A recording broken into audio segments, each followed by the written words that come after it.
Okay, John. So you've just been convinced or coerced to go to Disney World. And you've spent the money for the airfare, or you've driven down there, or what have you. You're tired. Very. You get there, you check into the hotel, you get your stuff together, you get in line, you get through the turnstiles or whatever they have. You've paid, but you haven't even begun to pay. Yeah. And then a Disney employee comes up to you and says, we're testing out this new interactive map of the theme park of Disney World. It's on Nintendo DS. $300 deposit. This is immediately after you get into the park, right? You've no time to adjust. Yeah. $300 deposit. What do you say? No. Absolutely no. That's what... Because my kids are going to drop it. They're going to put it somewhere. They're going to do some dumb thing. There's going to be some scratch. I know how this works. I know that Disney wants their money out of this. They're going to be like, yeah, there was this scratch that you noted in our thing where we lent it out to you, and you noted it, but we lost that piece of paper, so we're keeping your $300. So the answer is no, you would not beta test DS software for $300 after this long trip, after this journey. Pretend you are not you. You are the average tourist. I think the answer is no, right? The answer is no. Yeah. If it was maybe me or you, we'd be like, oh shoot, like beta, prototypes. Oh yeah, I'm gonna like record that. You know what? But if it was me traveling for my sake, yeah, I might do it. But like the average person going there, it is so much work to get to there, and then you're like, okay, I got here. This better pay off now. Yep. And the first somebody goes like, hi there, excuse me, I have an exciting opportunity. You'll be like, get the hell out of my way. Like, when I'm checking my P.O. box, and go to the post office or whatever, and I see someone outside trying to get me to sign a petition for a particular person to get on the ballot, I don't even want to deal with that. Like, even if it's like the party I generally vote for, I'll research it on my own time. I'll deal with it on my own time. I don't want to be like approached with a clip. I'm social as hell. Take no as an answer. I'm social. I'm extroverted, but I just don't want to. I don't want to deal with whatever you have on your clipboard. And frankly, a lot of people are like that. And I think that is one of the main reasons that Disney Magic Connection for the Nintendo DS was a mega dud and never truly got beta tested or got put into real production. Yeah, unlike the Louvre, which is just a museum, it is not as Herculean of a task financially to get to the Louvre for most of the people going to the Louvre. Everybody going to Disney World has spent an arm and a leg. I go to the Louvre every time I leave my house. That just makes sense for me. I'm there. Going to Disneyland, or Disney World in this case, is a trek. It's a trip. It's across multiple state lines. The Lou's not across state lines. I'm there. It's in Metro Detroit. I'm there, easy peasy. I would 100% do an interactive map for the Louvre. I would never do it for Disney World for the reasons that I just gave you. Oh. John has just informed me that the Louvre is not a bathhouse. If someone was just like, excuse me, sir, would your children like to be edutained? It's like, no. They came here to get on the teacup ride and some other things. Like, this is already more than enough for them. I don't want it to then be also filtered with like this constant thing. I don't want them to be looking down at a DS when the whole point is I spent $50 quadrillion to get them so that they could see all of this stuff. They're gonna miss the underpaid, college student who is vomiting inside of the Goofy suit from heat stroke. They're gonna miss that magic. So,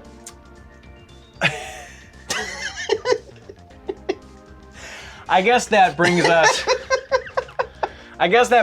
to this point, is that would be our initial impressions of this sort of interactive map software on a DS, right? But let's dive into the software and see if it's actually any good, and again, it's a prototype that was never released. So let's see if it's any good, if it actually accomplishes anything that we think would ultimately be worthwhile for a theme park goer. Now, we've stated why an average person wouldn't want to beta test it. But if someone, let's say this was already a thing, this was already in production, it was advertised you could bring your DS and they'd hand you a cartridge that you then, instead of a $300 deposit, it's maybe a $20 deposit, and you'd hand the cartridge back at the end of your visit, or you just buy it or something like that. Yeah, I think you could buy the Louvre one. Would that be worth it, right? So let's take a look at the software and see if the value proposition for a in-production non-$300 deposit for a DS and prototype would be worthwhile. But before we continue, we'll say that we did not dump this ROM, but we were very grateful to be the first one to do an expose on it. The individual that dumped it was Lowkey09. Thank you so much for dumping it and sending it to us. They are also going to release it. And Heck yeah. Robert was the one that found the prototype cartridge at a yard sale. Wait, this was a yard sale find? This was a yard sale find. Yeah, they posted on Reddit and all this stuff. So cool. You never know. You never know what you're gonna find. Can we write something rude? Sure. Like, what do you want to write? Write penis. No. Yes. No, you're not even spelling peanut right. No, it's not right. Penis. I just want to see if it'll censor it. Oh, okay. Sure. We have all the power now, Tony. Disney can't stop Where it. is the yes? Here we go. There you go. Click OK. Okay. This was for science. He wanted to see if it would be censored. I wanted so bad to be like, oh, hello, penis. Welcome to the Magic Kingdom. Uh-oh, Bluto's having a heat stroke. I'm just choosing adult because I assume that gives us the most options. Oh, neat. Yeah, so, first things first, you have an interactive map that you can kind of slide through with your stylus, or in our case, the mouse, on the bottom screen.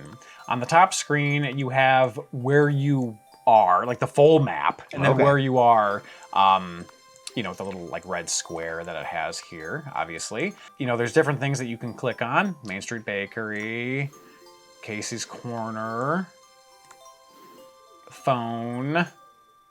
Right, so you can go along the map and look at these things, or there's different things that you can select. So, for example, you click the star, and you can create a to-do list. Oh, so Ariel's okay. Grotto, like we're doing all these things to do. What's the time? I'm not sure. I think try clicking. Interesting. Maybe you like enter your time, and it'll show you like what's open. maybe, yeah. Oh, you know what? Maybe there was like a Wi-Fi thing, and through Wi-Fi you could see if like there was a line. Maybe. Or that would have been or really if it was just cool. Open or whatever, I don't know. But you can go through, select the things that you're interested in doing. Okay. Whoa. Right, so you can go through the different theme parks here, basically. It's a small world. No thanks. Yeah. They got rid of Tom Sawyer Island Ah. because of woke country. Oh, now you can look through regions. So that's the Country Bears show. Okay. And the Hall of Presidents. Okay. Monsters Inc. So you can see all what's going on. You can see the different dining opportunities in each area.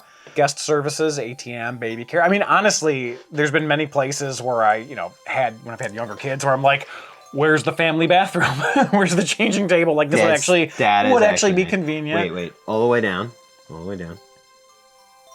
Now that's how you know it was a different era. Smoking era. Yeah, the smoking area. Go to like Frontierland. I want to know where I can smoke in Frontierland. Oh, but look, it's saying if I'm walking there, I can click it. Oh, from where I am here to where I need to go. What? Okay, so if I go to lockers. So it's like GPS? See? So the circle is where I am, and I click the walking. Awesome. And, I go to the phone, click there. So if I leave, let's say I don't want to do guest services. Let's say I want to do the Enchanted Tiki Room. Everybody's favorite, the Enchanted Tiki Room. Oh, I see. Yeah, it's got like the walkway.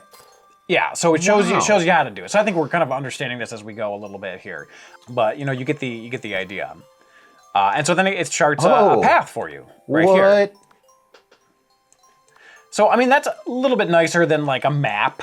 Now, do any of the other parts, like Epcot and things, is that covered in this, or is it just not that Disney I saw? World? I didn't see anything regarding Disney World Epcot. proper? Yeah.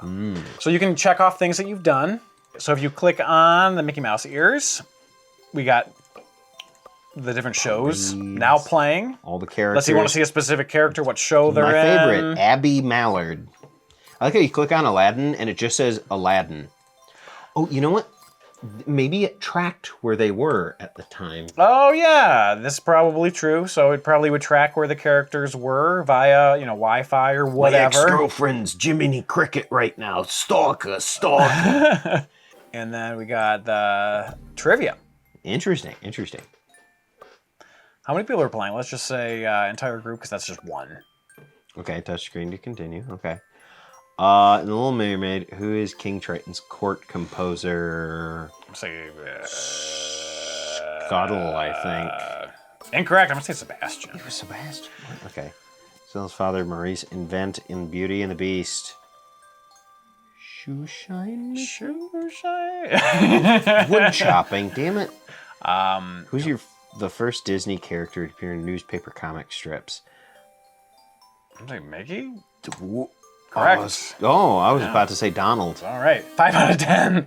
No, we're not playing again. I would feel so ripped off if I had to just sit there going like, my kids better not drop that thing and lose me $300 for this. Yeah. I would just be having like a panic attack.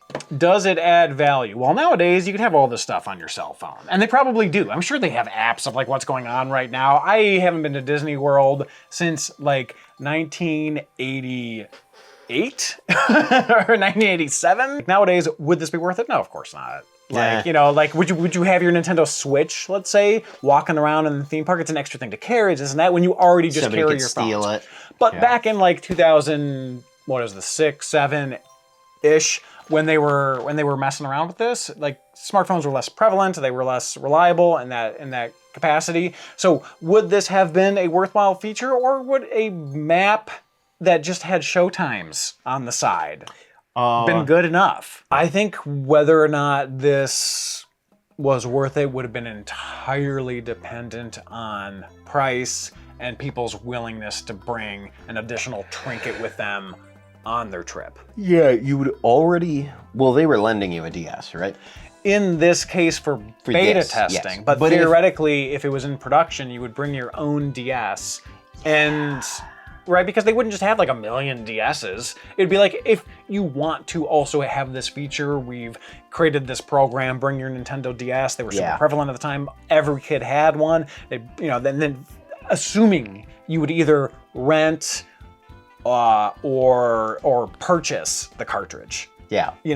Or it would come bundled in with some package that you bought. So like, is it worth it? I think that like it just like not really like, but it's really, I think it's really price dependent. If they implemented it, I think it would have been like a blip. I don't think it would have been really successful. I don't think it would have been like a horrible disaster. I just think it would have been kind of like a thing they did. I don't know. I think it would have worked the best if they had tried like getting a little bit more multimedia, a little bit more excitement and engagement. Yeah. Kind of like going into it, videos, more pictures, stuff like that. Yeah. But what would have really done it for me is also like on top of, making it pop out more for a kid, is be like, it'll go off your system clock, which I assume is what it would have done. It could have been like, I want to do these 8 things. And it goes like, all right, here's the best way. Oh yeah, like it prioritizes like where like you it are goes, and how to do hit things. this, and then the shortest spots here. Yeah. And by the way, you're gonna be, it'll be lunchtime when you're right around here. There's a restaurant there. Yeah. There could have been some cool things. I don't know if the DS is powerful enough for that. I don't know. There could have been some cool things they could have done with it had they gotten past the beta testing. This definitely also has no shelf life beyond your trip. So that makes more sense for this to be like a rental. Yeah. Or like a cheaper trinket you could purchase as a memento from your trip. If they had something like, if this would have been like one of the DSi games, or if it was like the 3DS where it has the camera, and you could be like, I want to see Goofy, and you go and see Goofy, and you hand mom and dad your game, and it would save into it your photo with Goofy. Oh, like that would have been cool. You could go around after the fact and be like, click the different stars, the little green stars, and you could see your pictures, like everything you saved from each one of these things, and maybe the stars would be different colors if you went there and did something there. So I think more excitement and joy. This seems more like someone who is trying to figure out a way to make a map advertise to you and just make more money and less about fun. I think first and foremost it should be fun, and then you should make money off of it. I mean, like I think that's why I don't play gotcha games. There's like a logistics experience with it, which it does have to have because it is a map, right? But then on top of that, because it is supposed to be software, that you then have to say, well, this is better than a map because And I think all of those reasons that we gave are plethora of different ideas and could have Disney hire this man. Yeah, I mean it just could be an app now, so it's easy peasy, right? That's sunk with everything that they're doing constantly. So it's just, again, it's totally a moot point these days. This will be released when available. There'll be a link in the description below. Check it out and mess with it and let us know what you think and whether or not you would have utilized something like this back when it was being produced. Right? Because now, again, it's kind of a moot point, but whatever. But yeah, cheers. See you guys next time. Take care. I just want to give an extra thank you to Robert for trusting the community to help you dump and release this. Yes, cheers. Baby, come